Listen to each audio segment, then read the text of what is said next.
परमेश्वर ने इन लोगों को कहा कि ये इतने सारे इस्राएल लोग हैं, हजारों लोग हैं, ये चक्कर काटेंगे और ये चक्कर काटेंगे तो आपस में कुछ ना कुछ बात करेंगे। एक बात कह दी कि कुछ भी बोलना नहीं, सबके सब चुप रहे, कोई कुछ नहीं बोलेगा और ये शांत रहे। हालेलुया। दो लोग आपस में बात करने लगे। मैं पहले बता रहा हूं आप लोगों को। एक हथनी थी और एक कुतिया थी, दोनों में दोस्ती हो गई। ओके, दोनों दोस्त थे। हथनी भी प्रेग्नेंट हुई, कुतिया भी प्रेग्नेंट हुई। कुतिया हथनी के पास आकर के बोलती है, क्या श्योर है कि तू प्रेग्नेंट है?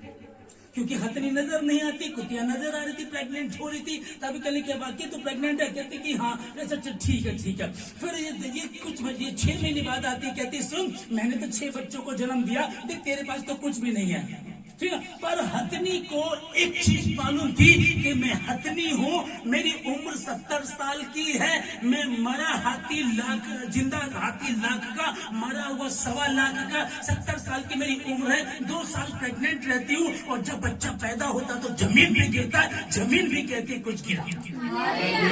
तो ध्यान से देख, जब कुतिया आकर के बोल रही, फिर 6 महीने में 6 बच्चे पैदा करती है और देख मेरे पास 6 बच्चे पैदा हुए, लेकिन हथनी चुप थी। आई बोली कुछ नहीं, चुप थी। फिर 6 महीने बाद फिर आकर के बोलने लगी, सुन तुझको पता है देख मैंने फिर 6 बच्चे पैदा कर दिए, तेरे पास तो कुछ भी नहीं हुआ अभी तक। फिर 6 महीने बाद आई, फिर आकर कहने लगी देख बार 7 बच्चे पैदा हुए। फिर आई फिर इस बार देख फिर 7 बच्चे पैदा हुए। उसके 6 महीने में 4 बार प्रेग्नेंट हुई, कुतिया के इतने बच्चे हुए। और ये हथनी को आकर के बार बार बोलती है कि क्या तुझे पता है? तो लेकिन आपको अपनी ताकत का पता होना चाहिए कि मेरी आशीष कुतिया वाली नहीं, हथनी वाली है। और जो पैदा होगा सड़क पे चलेगा तो तेरे बच्चे तो उसके आगे पीछे भौंकते फिरेंगे। हालेलुया। इसको समझ लीजिएगा कि अब लोग आकर के जब प्रभु में है, कुछ समय तक बरकत नहीं है, आशीष नहीं है, कुछ नजर नहीं आया, आप कहेंगे तुझको तो 2 सालों के प्रभु में है ना, तुझको तो 6 महीने में कुछ नहीं हुआ, तो अब कहीं भी नहीं, ना तो औरतों में बैठती, ना तू चुगली करती है, ना तुम फालतू घूमने जाते हो। अब इस तरह की बातें आने लगी। हालेलुया।